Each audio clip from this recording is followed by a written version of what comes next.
ये युवक भूखे प्यासे पिछले 5 दिन से गंडक नदी की उफनती धारा में फंसा हुआ था। कटघरवा पंचायत के मुखिया राजेश सहनी जलदूत बनकर आए और युवक का रेस्क्यू किया। दरअसल गोपालगंज के गांव में बाढ़ से तबाही का मंजर है। गंडक नदी में अचानक आए सैलाब में सैकड़ों झोपड़ियां और पक्के मकान जमींदोज हो गए हैं, जिसमें अभी भी कई ग्रामीण फंसे हुए हैं। मुखिया राजेश सहनी अपने निजी नाव से अब तक 250 से ज्यादा बाढ़ पीड़ितों का रेस्क्यू कर चुके हैं। हम अभी लगभग 250 लोगों को एक एक करके निकाल के लाए हैं नाव अपने नाव से, और बहुत ही दयनीय स्थिति में जो लोग फंसे हुए थे, कमर भर, घुटना भर, कहीं जांग भर, कहीं छाती भर पानी में से निकाल के लोगों को लेकर आए हैं। एक लड़का, हम लोग आ रहे थे, बहुत लोगों को बचा के, तो एक लड़का अपनी झोपड़ी पे फंसा हुआ था 3-4 रोज पहले से।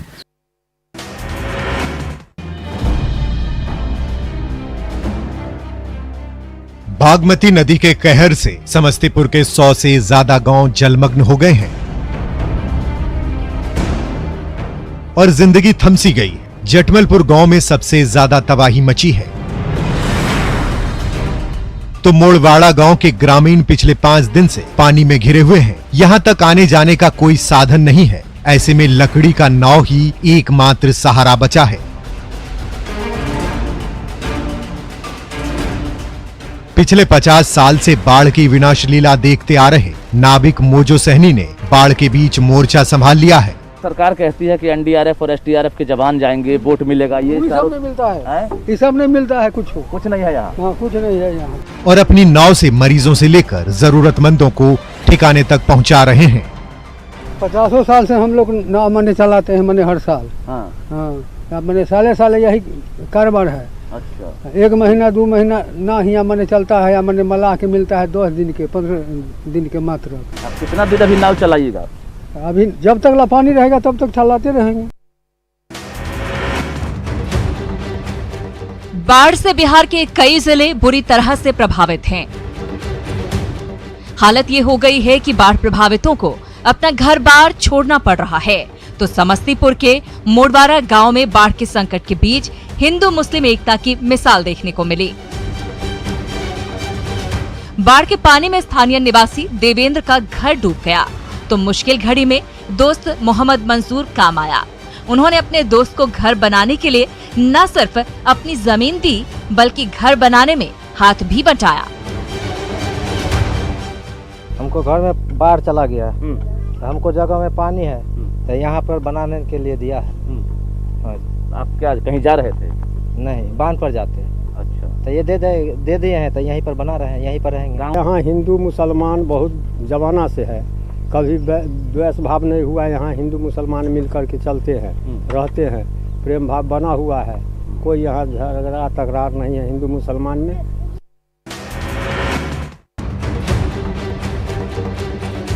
गोपालगंज में गंडक नदी ने कहर बरपा रखा है।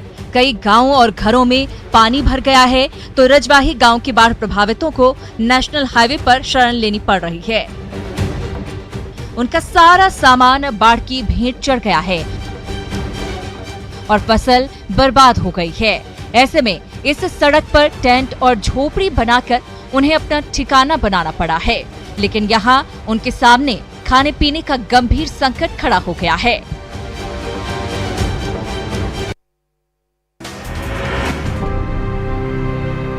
खगड़िया में कोसी और बागमती जैसी नदियां खतरे के निशान से ऊपर बह रही हैं और बाढ़ का पानी दर्जनों गांव में फैलता जा रहा है। हिदायतपुर में हजारों घर पानी में डूब चुके हैं। ऐसे में बाढ़ प्रभावित ग्रामीणों को ऊंचे ठिकानों की तलाश करनी पड़ रही है। प्रशासन की ओर से बाढ़ प्रभावितों को ले जाने के लिए छोटे नाव का इंतजाम किया गया है, लेकिन उस पर बैठने में ग्रामीणों को डर लग रहा है। हम लोगों के खाने के लिए व्यवस्था भी नहीं है और नाव भी नहीं है। हमको बड़ा नाव चाहिए, लेंच वाली, और छोटा नाव है, कभी भी डूब सकता है आदमी। तो भी जमीन नीचे में है। हम ऊंचा आश्रम देखते हैं नाव के द्वारा, अभी तक नाव भी नहीं आया है। भूखे प्यासे सभी अभी पानी में खड़े हैं।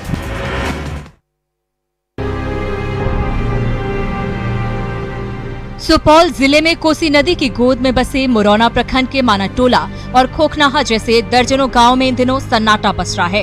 कोसी नदी का पानी घर का सारा सामान बहा कर ले गया है। अब जलस्तर थोड़ा घटा है तो ग्रामीण वापस लौटे हैं, लेकिन अभी भी घर में इतना दलदल जमा है कि वहां रहना मुश्किल है। ऐसे में बाढ़ प्रभावितों ने कोसी नदी के किनारे मदद की आस में डेरा जमाया हुआ है, लेकिन उनकी उम्मीद टूटती जा रही है।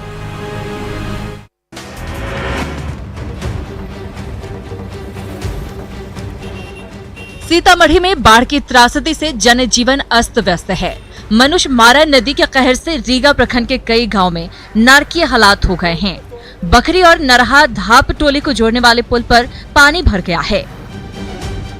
ऐसे में जरूरत पड़ने पर जान जोखिम में डालकर टायर, ट्यूब और बड़े बर्तन के जरिए आने जाने के सिवाय और कोई चारा नहीं है।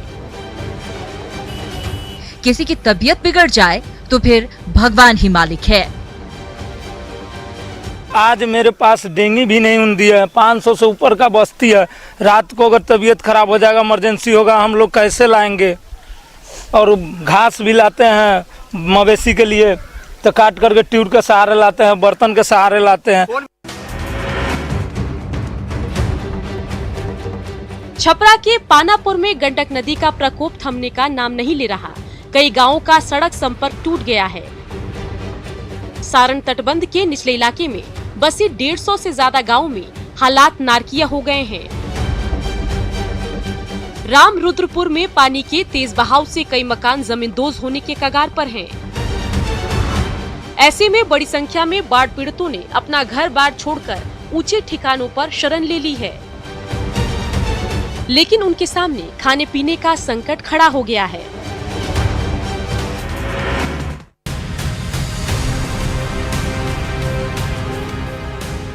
मुजफ्फरपुर में बागमती नदी के कहर से सैकड़ों घर डूब गए हैं और हजारों ग्रामीणों को अपना घर बार छोड़ना पड़ा है। हालांकि कटरा के धनौर गांव में रिंग बांध के जरिए बाढ़ से बचाव की कोशिश की गई है, लेकिन बागमती नदी के रौद्र रूप के आगे सारी व्यवस्था धरी की धरी रह गई है। बाढ़ के पानी में गांव के गांव डूब गए हैं और घर आंगन में पानी भरा हुआ है। बाढ़ से घिरे ग्रामीणों की मदद के लिए अब तक कोई सार्थक पहल नहीं की गई है।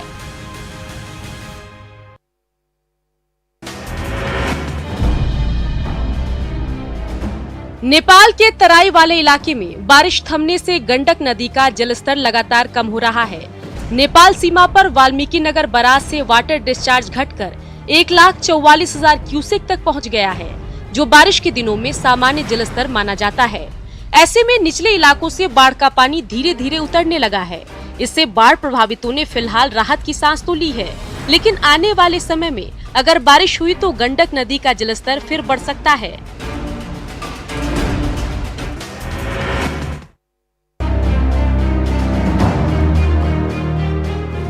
मधेपुरा में बलुआहा नदी के कहर से संथाली टोला के अस्तित्व पर खतरा मंडरा रहा है। प्रभावित ग्रामीणों को अपना घर बचाने के लिए खुद मशक्कत करनी पड़ रही है। हालांकि न्यूज 18 की खबर पर मधेपुरा जिला प्रशासन की नींद टूटी है और नदी के तट पर कटाव निरोधी कार्य चलाए जा रहे हैं। मुरलीगंज के सीओ शशिभूषण कुमार ने घटनास्थल पर कटाव रोधी कार्यों का जायजा लिया। पानी का दबाव यहाँ ज्यादा है, तो कुछ क्षेत्रों को इन्होंने मिट्टी कटाव किया है। हम लोग आपदा विभाग को लिखेंगे, मधेपुरा को जानकारी, इस बात की जानकारी देंगे कि यहाँ बम्बू पाइलिंग वगैरह इसके लिए किया जाए ताकि कटाव निरोधक कार्य किया जाए। उत्तर बिहार के कई जिलों में अतिवृष्टि और बाढ़ से जनजीवन अस्त व्यस्त हो गया है, तो गया समेत आसपास के कई जिलों में औसत से भी कम बारिश से हालात भयावह हो गए हैं। खेत में धान रोपने के लिए किसानों को बोरिंग का सहारा लेना पड़ रहा है। आने वाले कुछ दिनों में अच्छी बारिश नहीं हुई तो किसानों को अपनी फसल बचाने के लिए काफी परेशानी उठानी पड़ सकती है। बारिश इस साल तो बहुत ही कम हुई है, खासकर गया मानपुर के आसपास में, और बाकी जहां होगा, लेकिन ये अगर बारिश अच्छी होती तो बोरिंग नहीं चलाना पड़ता।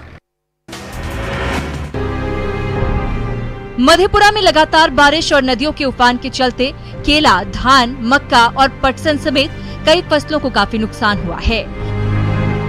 खेतों में कई दिनों तक पानी जमा रहने के कारण जहां सैकड़ों एकड़ में लगी धान की फसल गल गई, तो केला और पटसन की फसल को भी काफी नुकसान हुआ है। कोरोना के बाद मौसम की मार से किसानों की कमर टूट गई है।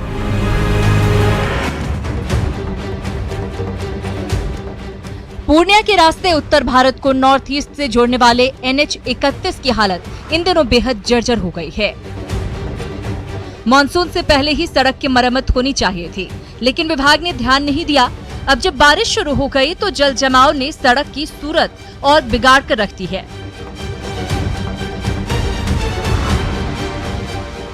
ऐसे में इन खतरनाक गड्ढों से होकर रोजाना सैकड़ों गाड़ियां गुजर रही हैं और हादसे की आशंका बनी हुई है।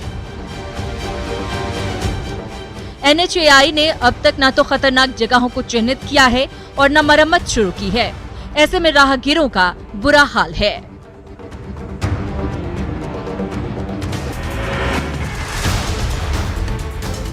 दो भारतीय कंपनी HCC और दिलीप बिल्डकॉन साहेबगंज और मनिहारी के बीच गंगा नदी पर महत्वाकांक्षी पुल का सपना साकार करेगी। इससे पहले चीन की कंपनी चेकसोमा को इस पुल का टेंडर मिला हुआ था, जिसे तकनीकी खामियों के वजह से हाल में रद्द कर दिया गया था। अब जल्द ही 1900 करोड़ रुपए की लागत पर पुल का निर्माण शुरू होगा, जिसे 2 साल के अंदर पूरा कर लिया जाएगा। इसके पूर्व में जो है चेकसोमा कंपनी को टेंडर मिला था, जो कि कैंसिल हो गया और जिसके कारण जो है गंगा पुल निर्माण में जो है काफी विलंब हो गया। और ये चीन के लिए भी एक बहुत बड़ा झटका है कि जो है चीनी कंपनी का टेंडर जो है कैंसिल हो गया और भारतीय कंपनी को। घाटशिला के गालोडीह स्वर्ण रेखा नदी पर बना रेलवे पुल, जो चंद्ररेखा गांव और स्वासपुर गांव के बीच की 10 किलोमीटर की दूरी को चंद कदमों में समेट देती है, लेकिन ये शॉर्टकट मौत की धुरी भी बनाती है। ये रेलवे पुल सिर्फ ट्रेन के लिए ही बनाई गई है। 350 मीटर लंबे इस पुल में 2 जगह छोटी सी जगह है, जो रेलवे कर्मचारी के काम के दौरान ट्रेन के आने पर उस जगह पर खड़े होकर अपनी जान बचाने के लिए बना है। लेकिन इसी पर खतरा मोल लेकर ग्रामीण भी आना जाना करते हैं और इसके खतरे को स्वीकारते भी हैं। स्थानीय लोगों की माने तो अब तक दर्जनों लोगों की मौत इस पुल से गिरकर हो चुकी है। इसके बावजूद भी लोगों का जान जोखिम में डालकर रेलवे पुल पर आना जाना जारी है। जरूरत इस बात की है कि लोग खुद जागरूक हों या फिर रेलवे विभाग यहाँ रेल फाटक की व्यवस्था कर इस मौत के पुल पर पाबंदी लगाए।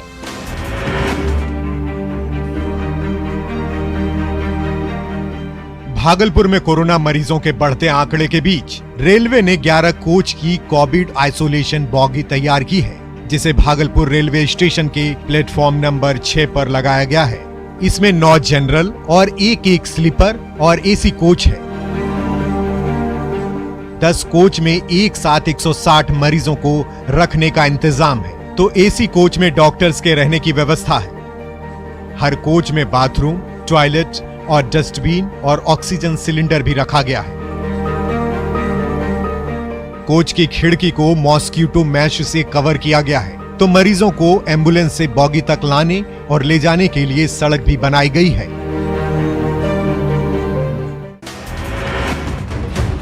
कोरोना काल में दुमका पुलिस ने अपनी कार्यशैली बदल ली है। कोरोना महामारी से जनता और पुलिस कर्मियों को बचाने के लिए दुमका थाने में न सिर्फ बैरिकेड लगाए गए हैं, बल्कि शिकायत दर्ज करने के लिए अलग से ड्रॉप बॉक्स भी बनाया गया है।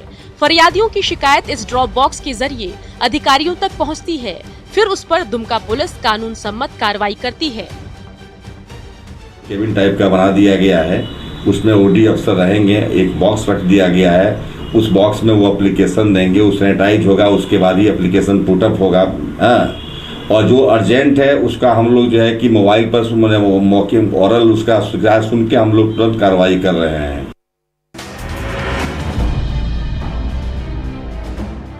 हजारीबाग में चोरी के आरोपी कोरोना संक्रमित मरीज ने पुलिस की नाक में दम कर रखा है। चोरी के आरोप में 1 सप्ताह पहले उसे कोर्रा से पकड़ा गया था।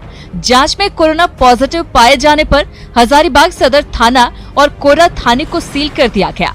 उसकी वजह से दोनों थानों के 29 पुलिसकर्मी कोरोना संक्रमित हो गए। फिर उसे कोविड वार्ड में भर्ती कराया गया, जहां से वो भाग निकला। दोबारा पकड़ने पर वो फिर भाग गया। तीसरी बार पकड़ने पर उसे हजारीबाग से रांची के रिम्स भेजा जा रहा था। रास्ते में एम्बुलेंस का शीशा तोड़कर वो फिर से फरार हो गया। हजारीबाग पुलिस उसकी सरगर्मी से तलाश कर रही है।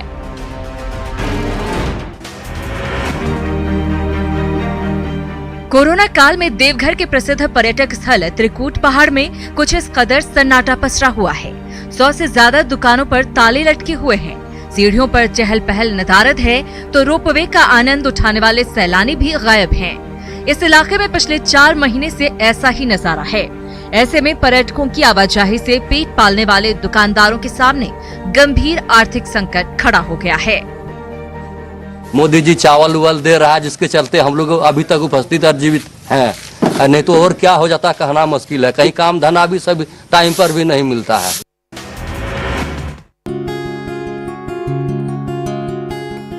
कोरोना काल में समस्तीपुर का चूड़ी डिजाइनर मोहम्मद परवेज रंग बिरंगी चूड़ियों को नया रंग रूप देने में जुटा है। वो पिछले 15 साल से राजस्थान की चूड़ी फैक्ट्री में काम कर रहा था, लेकिन कोरोना महामारी के दौरान चूड़ी फैक्ट्री बंद हो गई और रोजी रोटी पर आफत आ गई। ऐसे में उसने अपनी मिट्टी में अपना खून पसीना बहाने का फैसला लिया और लौट आया अपने गांव। यहाँ उसने लाह की चूड़ी बनाने का काम शुरू किया। धीरे धीरे गांव के कई और बेरोजगार युवक भी उसके साथ आ गए। फिर हम लोग सोच के फिर यही काम धंधा स्टार्ट कर दिए। मदद भी मिला जिसका दी हमको कि वहाँ पे 100 रुपये का मदद मिला हमको। काम धंधा यही की हम लोग शुरू किए। अभी थोड़ा हमारा ठीक ठाक काम धंधा चल रहा है। अंतिम संस्कार के दौरान शवों पर सजने वाले ये कफन इन परिवारों की जीविका का जरिया बन गए हैं। दरअसल लॉकडाउन और कोरोना के चलते बक्सर के श्मशान घाट पर काफी कम शव पहुंच रहे हैं। ऐसे में इस पर आश्रित परिवार दिन भर शवों पर सजने वाले कफन की तलाश करते हैं। इसे धोकर सुखाते हैं और फिर से व्यापारियों को बेचते हैं, तब जाकर उनकी भूख मिटती है।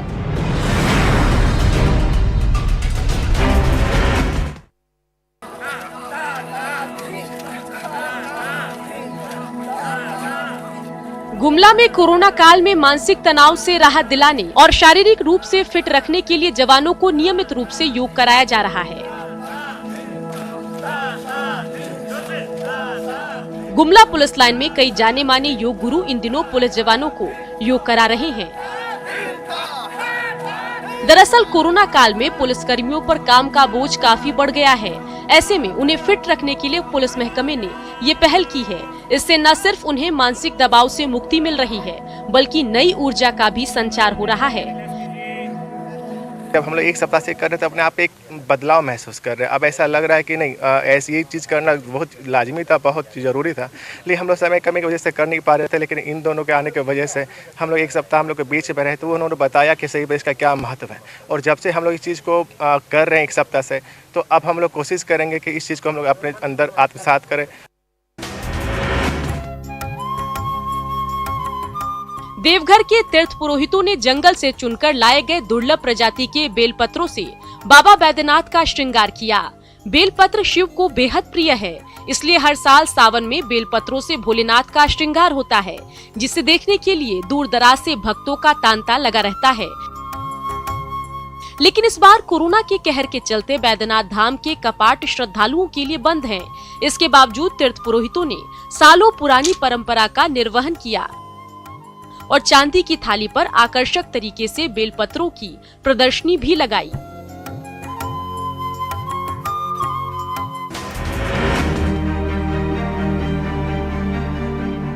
जमशेदपुर के कला मंदिर की बहनें दिन रात रंग बिरंगी राखियां तैयार करने में जुटी हैं। खास बात यह है कि इसमें इस्तेमाल की जाने वाली सारी चीजें स्वदेशी हैं। ताड़ के पत्ते, बीज, वेस्ट फैब्रिक, पेपर और पुरानी ज्वेलरी से मिलकर ये आकर्षक राखियां तैयार हो रही हैं। बेंगलुरु की सामाजिक संस्था की मदद से ये रक्षा सूत्र सरहद पर तैनात 40,000 फौजी भाइयों के हाथों की शोभा बढ़ाएंगे।